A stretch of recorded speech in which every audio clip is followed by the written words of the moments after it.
شعبان المعظم کا مہینہ اور عنقریب وہ رات آنے والی ہے جس کو ہم شب برات کہتے ہیں۔ اتنی بات تو سارے لوگوں کو پتہ ہوگی کہ اب ہمارے زندگی کا ایک باب 14ویں شعبان کو بند ہو جائے گا اور 15ویں شعبان کو ہمارے نئے سال کے تمام معاملات کا دروازہ پھر سے کھولا جائے گا۔ اس رات کو اللہ تعالیٰ فرشتوں پر تمام معاملات کا حکم نازل فرماتا ہے کہ فلاں بندے کے ساتھ سال بھر میں کیا کیا ہونا ہے، یہاں تک کہ یہ تک حکم آ جاتا ہے کہ کتنے لوگ پیدا ہوں گے اور کتنے لوگ دنیا سے جانے والے ہیں۔ لیکن اس سے پہلے کہ ہمارے اعمال جو پیش ہوں گے اللہ کی بارگاہ میں سال بھر کے، اس سلسلے میں تو اب ہم غور کر سکتے ہیں۔ زندگی کے آخری وقت جو اعمال ہیں انہی کا اعتبار ہوگا۔ میرے آقا صلی اللہ تعالیٰ علیہ وسلم نے ارشاد فرمایا، اللہ تعالیٰ نے کسی کو جنتی لکھا ہے، کسی کو جہنمی، لیکن ہوتا یہ ہے کہ ایک بندہ نیک کام کر رہا ہے زندگی بھر، اچھے اعمال کرتا رہتا ہے، لیکن اس کے متعلق لکھا گیا کہ یہ جہنم میں جانے والا ہے۔ ہوتا کیسے ہے؟ فرمایا گیا موت کے آنے سے چند دنوں پہلے یا چند لمحوں پہلے وہ ایسے گندے کاموں میں مصروف ہو جاتا ہے جو جہنم کی طرف لے جاتے ہیں، انہی کاموں میں اس کی موت ہوتی ہے اور خاتمے پر ہی سب کچھ دار و مدار ہے، پھر اسے دوزخ کی طرف لے جایا جاتا ہے۔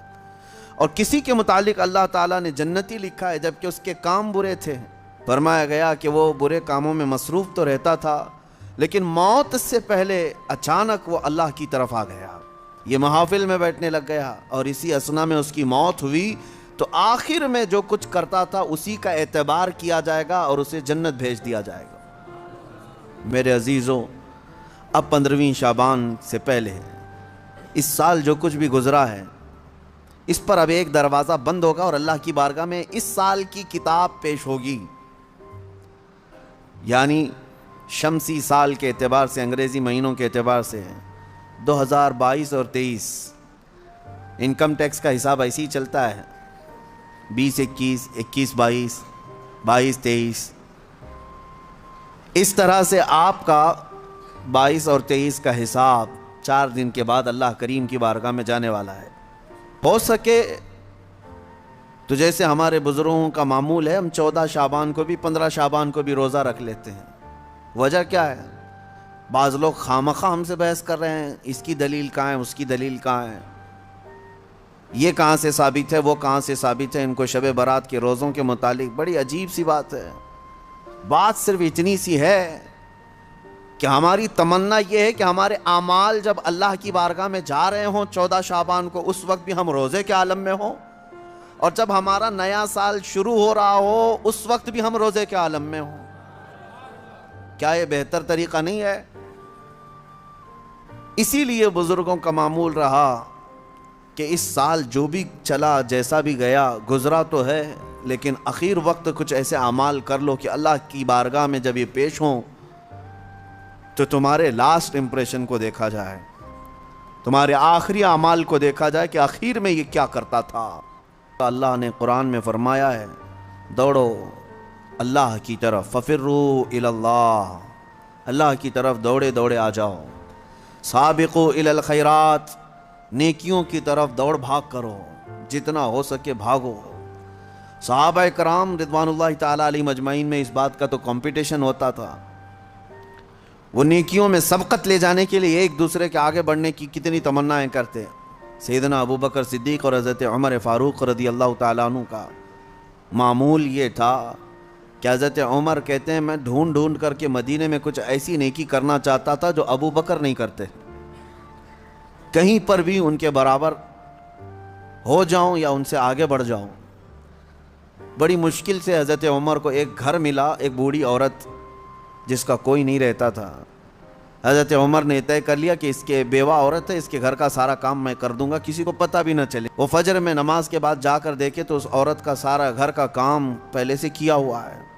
دوسرے دن آ کر دیکھے وہی حال تھا۔ حضرت عمر کہتے ہیں تیسرے دن میں اذان فجر سے پہلے ہی چھپ کر دیکھنا شروع کیا کہ آخر اس کے گھر کا کام کرتا کون ہے۔ کہا ایک چادر اوڑے ہوئے ایک شخص آیا، گھر میں داخل ہوا، جھاڑو لیا، جھاڑنے لگا، ساری چیزیں ڈھنگ سے رکھنے لگا۔ اذان ہونے لگی، وہ اس عورت کے گھر سے باہر نکلنے لگا۔ حضرت عمر کہتے ہیں میں قریب جا کر چادر ہٹایا تو ابو بکر صدیق تھے۔ حضرت عمر کہتے ہیں میں کبھی آگے بڑھ ہی نہیں سکتا، میں جہاں کوشش کرتا ہوں اس سے پہلے حضرت ابو بکر پہنچے ہوئے ہوتے۔ جب آپ کی خلافت کا وقت تھا تب آپ نے اعلان کیا حضرت عمر فاروق نے، کوئی ایسی نیکی جو ابو بکر کرتے تھے اور میں نہیں کر رہا ہوں تو لوگوں مجھے بتا دو تاکہ میں برابر ہو جاؤں۔ کسی ایک صاحب نے کھڑے ہو کر کہا حضرت ابو بکر جب خلافت کرتے تھے ان کے زمانے میں وہ سب کے حقوق ادا کرتے، لیکن روزانہ وہ دوپہر کے وقت اپنے ہاتھ میں توشادان لے کر جنگل کی طرف جاتے اور پتہ نہیں کسی کمزور یا کوئی معذور یا محتاج کو کھلا کر آتے، لیکن ہمیں یہ نہیں معلوم کس کو کھلاتے تھے۔ یہ حضرت ابو بکر کا معمول تھا۔ دوسرے دن حضرت عمر نے اپنے گھر سے توشادان لیا، روٹی سالن، اور لے کر اسی جنگل کی طرف چل پڑے۔ وہاں کس کو کھلاتے تھے کیا پتہ، دن بھر ڈھونڈتے رہے، کوئی ملے، کوئی نہیں ملا۔ شام کا وقت قریب آ رہا تھا، ایک پہاڑ کی چوٹی میں ایک غار سے کسی کے ذکر کرنے کی آواز آ رہی تھی۔ دوڑ کر جا کر دیکھا کہ کوئی ہے یہاں پر مجبور۔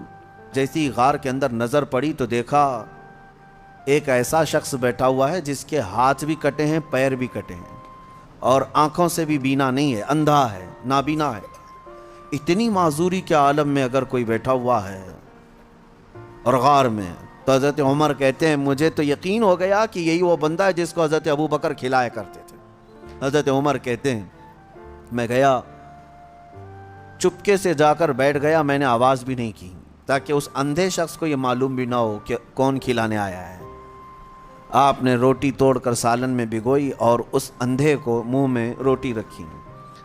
جیسے ہی اس کے منہ میں روٹی کا ٹکڑا گیا وہ چیخ کر کہتا ہے آنے والے، کیا ابو بکر کا انتقال ہو گیا؟ کون آیا ہے آج کھلانے کے لیے؟ حضرت عمر کہتے ہیں تو اندھا ہے، نابینا ہے، تجھے کیسے خبر کہ آنے والا ابو بکر نہیں ہے؟ وہ کہتا ہے اس لیے کہ ابو بکر کو پتا تھا میرے منہ میں دانت نہیں ہے، وہ اپنے منہ سے چبا کر میرے منہ میں روٹی ڈالتے تھے۔ آج تو نے پوری روٹی اٹھا کر ڈالی تو مجھے سمجھ میں آ گیا کہ آنے والا ابو بکر نہیں ہے، کوئی اور آیا ہے۔ حضرت عمر کی آنکھوں سے آنسو آئے، باہر نکل کر کہتے ہیں قسم رب ذوالجلال کی ہے ابو بکر آپ سے ایک قدم بھی میں آگے نہیں بڑھ سکتا۔ عزیزان گرامی وقار، مجھے یاد ہے بچپن میں جب چھوٹے تھے تو رمضان میں روزانہ اسکول کی جانے کے بعد یہی چیزیں ہوتی تھی، تیرے کتنے روزے ہوئے، تیرے کتنے روزے ہوئے، ہر ایک کے روزے ہی ایک دوسرے کو پوچھتے رہتے۔ لیکن آپ ہو سکتا ہے آپ کے ساتھ بھی ایسا ہوتا رہا ہوگا، سارے دوست جیسے 10 رمضان آ گئے، 15 رمضان آ گئے، ہر ایک کو پوچھتے رہتے ہیں کتنے ہوئے کتنے ہوئے، کسی کے 7 ہوئے، کسی کے 10 ہوئے، کسی کے 12 ہوئے، اور کوئی کہتا ہے پورے ہوئے ہیں، اب تک کے پورے ہوئے ہیں۔ ہم بھی اس وقت سنتے تھے، ایک دوسرے سے بات کرتے تھے، لیکن اس وقت ایک دوڑ رہتی اور گھر میں آ کر جھگڑا بھی کرتے، فلاں کے تو 10 ہو گئے، مجھے سحری میں ضرور اٹھانا، نہیں تو میں اس کے پیچھے پڑ جاؤں گا، میں اس کا پیچھے ہو جاؤں گا۔ تو یہ دوڑ کہاں سے آئی؟ یا آپسی ماحول سے ہی آئی۔ یہی انوائرمنٹ ہم چاہتے ہیں کہ نیکیوں میں سبقت لے جانے کا انوائرمنٹ ہو جائے، ماحول ایسا ہو، دوڑ لگے، صرف رمضان میں نہیں، تلاوت قرآن میں بھی۔ صحابہ کے درمیان یہی ماحول تھا۔ حدیث پاک میں ملتا ہے صحابہ کرام مسجد نبوی میں جمعہ کی نماز کے لیے جو آتے، پہلی صف کا ثواب ہے نا، حضور پاک صلی اللہ تعالیٰ علیہ وسلم نے صرف ایک بار یہ ارشاد فرمایا کہ اگر میں تمہیں بتا دوں کہ پہلی صف میں نماز پڑھنے کا ثواب کیا ہے تو اس پہلی صف میں آنے کے لیے تم سب آپس میں تلوار بازیاں کرنے لگ جاؤ گے، جنگ ہو جائے گی تمہارے درمیان۔ تو حضور پاک صلی اللہ علیہ وسلم نے اتنا فرمایا تھا، لیکن تلواریں تو نہیں نکلتی تھی صحابہ کی۔ لیکن جمعہ کی نماز کے لیے جو صحابہ مسجد نبوی میں آتے تھے، جانتے ہیں وہ کب آتے؟ فجر کی نماز میں آ جاتے تھے۔ جو فجر کی نماز میں حاضر ہوا اسے جمعہ کی نماز پہلی صف میں ملی۔ تو یہ دوڑ تھی۔ میں اکثر ان بزرگوں کی تاریخ پڑھتا بھی ہوں اور ان کی کتابیں مجھے بڑی پسند بھی ہیں، یا ان کی صحبت مجھے بہت اچھی لگتی ہے جو کثرت سے میرے آقا صلی اللہ تعالیٰ علیہ وسلم کے کمالات کا ذکر کرتے ہیں۔ دل لگتا ہے ان بزرگوں کے پاس۔ اس کی وجہ یہی ہے کہ ان کو ہم جتنا پڑھتے ہیں ہمارے اندر سے اتنا ہی عشق رسول بڑھتا چلا جاتا ہے۔ ہو سکتا ہے پہلے ایسی تمنائیں نہیں تھی، لیکن بزرگوں کو پڑھنے کے بعد کچھ اور ہی تمنائیں ہونے لگتی ہیں۔ ظاہر سی بات ہے، پیر مہر علی شاہ رحمۃ اللہ تعالیٰ علیہ اعلیٰ حضرت امام اہل سنت فاضل بریلوی، یہ مدینے گئے تھے حضور پاک صلی اللہ تعالیٰ علیہ وسلم کی بارگاہ میں. ہزاروں نہیں لاکھوں کروڑوں لوگ آتے ہیں، اپنی اپنی تمنائیں مانگتے ہیں. یا رسول اللہ میں فلاں ہو گیا، آپ مجھے یہ عطا کر دیں، وہ عطا کر دیں. لیکن ان بزرگوں کے سوال تو یہ تھے کہ یا رسول اللہ کچھ نہیں، بس آپ اپنی قبر انور سے باہر آ کر دیدار کرا دیں. تجھ سے تجھی کو مانگ کر مانگ لی ساری کائنات. ان کا فلسفہ یہ تھا، تجھ سے تجھی کو مانگ کر مانگ لی ساری کائنات. وہ اپنے ہو گئے تو رحمت پروردگار اپنی. اور یہ سوال کیا، اور دونوں بزرگوں کو پہلی مرتبہ، دوسری مرتبہ، تیسری مرتبہ امید تو ان کی پوری نہیں تھی، یعنی وقتی طور پر ان کی مانگی ہوئی چیز تو سامنے نہ ملی. حکمتیں ہیں. دوسرے دن اعلیٰ حضرت فاضل بریلوی نے بھی اپنے ماتھے کی آنکھوں سے جلوہ رسول کو دیکھا. پیر مہر علی شاہ صاحب مدینے سے رخصتی ہو گئے، یہ کہتے ہوئے کتے مہر علی کتے تیری سنا، گستاخ آنکھیں کتھی جا اڑیاں. اے مہر علی کہاں تیرا منہ اور کہاں وہ مقام، تیری آنکھیں کیا اس لائق ہیں کہ تو دیکھنے کی تمنا کر بیٹھا. پھر یہی سوچ کر کے نکلے. وادی حمرا پہنچے تھے، مکہ جانے کا راستہ ہے بدر کے قریب. وادی حمرا، عصر کی نماز سے فارغ ہوئے تھے، دیوار کے پاس میرے مصطفیٰ کا دیدار ہوا. پرانی دیوار کے پاس کھڑے نبی پاک صلی اللہ تعالیٰ علیہ وسلم اپنے کمالات، اپنے جلووں کے ساتھ تشریف لائے. اب میں آپ کو یہ بات عرض کر رہا ہوں، کیوں میں نے یہ ذکر کیا. ہم نے اعلیٰ حضرت کو بھی پڑھا، پیر مہر علی شاہ صاحب کو بھی پڑھا، ہم ویسے بھی عمروں پر جاتے رہے، حج پر جاتے رہے، لیکن اب جب جاتے ہیں تو یہی تمنا ہوتی ہے کہ آقا جب انہیں دے سکتے ہیں تو ہمیں کیوں نہیں دے سکتے. امتی تو ہم بھی ان کے ہیں. نبی پاک صلی اللہ تعالیٰ علیہ وسلم کی بارگاہ میں یہ تمنا کرنا اور اس طرح کی التجا کرنا کس نے سکھایا؟ انہی بزرگوں کی تاریخ نے سکھایا. اسی لیے میں کہتا ہوں ایسوں کو دیکھو کہ تمہیں نیکیوں کی طرف بڑھنے کا شوق پیدا ہو جائے. کہ نبی پاک صلی اللہ تعالیٰ علیہ وسلم کون ہے سب کو پتا ہے. سید الانبیاء، معصوم عن الخطا، سید الرسل، امام الاولین امام الآخرین، مالک جنت، مالک رقاب امم، ہم سب کی جانوں کے مالک. لیکن اس رسول، کیا آپ سب کو یہ تسلیم ہے کہ نہیں حضور کے ہاتھ میں سارے خزانوں کی کنجی ہے؟ نبی پاک صلی اللہ تعالیٰ علیہ وسلم جنتی دروازوں کے مالک ہیں.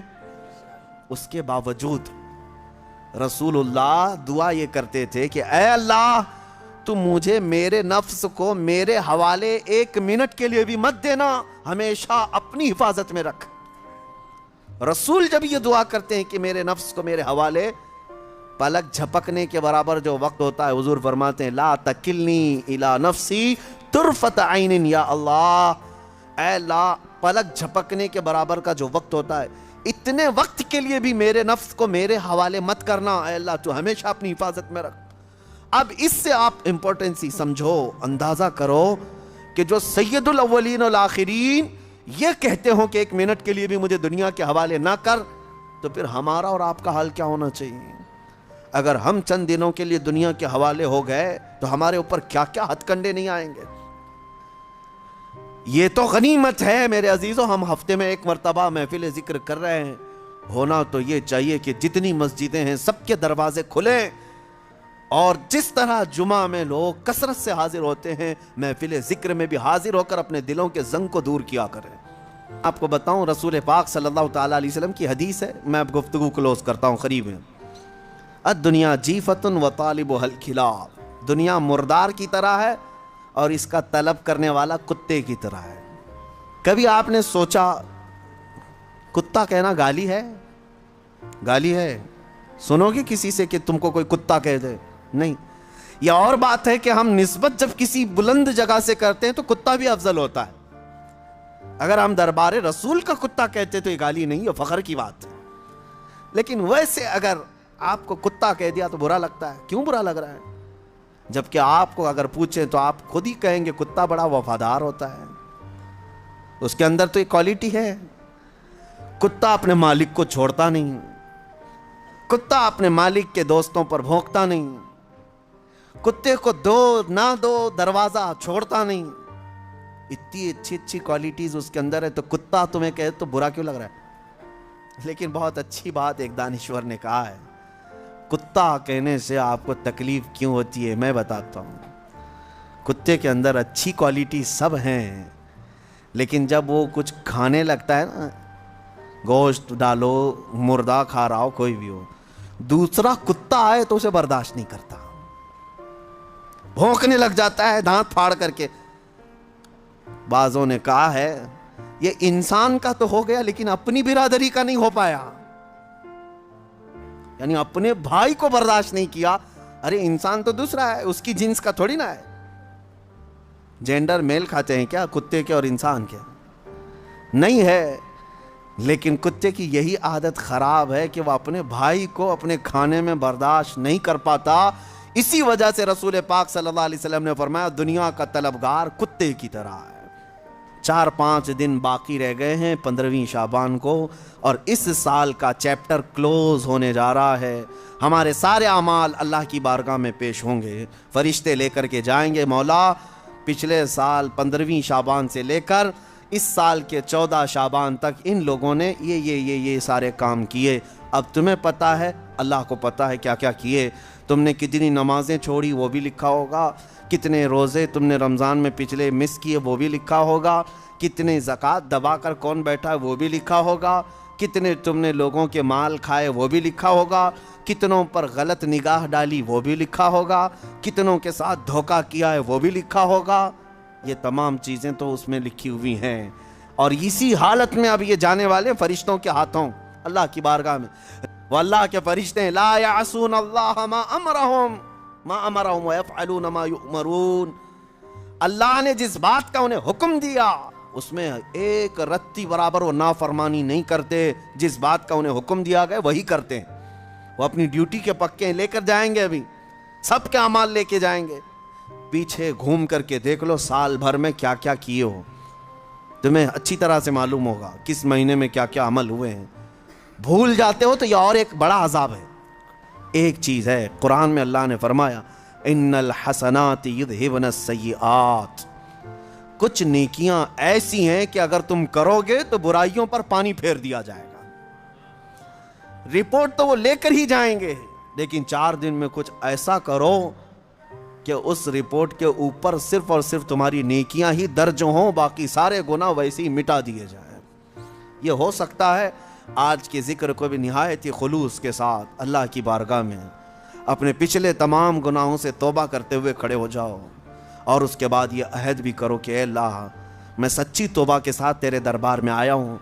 میں جب جب بھٹکوں، جب جب میرا قدم ڈگمگائے، آج اتنی دعا ہے کہ مولا میرے قدموں کو سنبھال لے اور مجھے دنیا میں ڈوبنے سے بچا لے. جب تک زندہ رہوں اپنی رحمت میں جگہ دے، جب آنکھیں بند ہوں تو دامن مصطفیٰ میں مجھے جگہ عطا کر.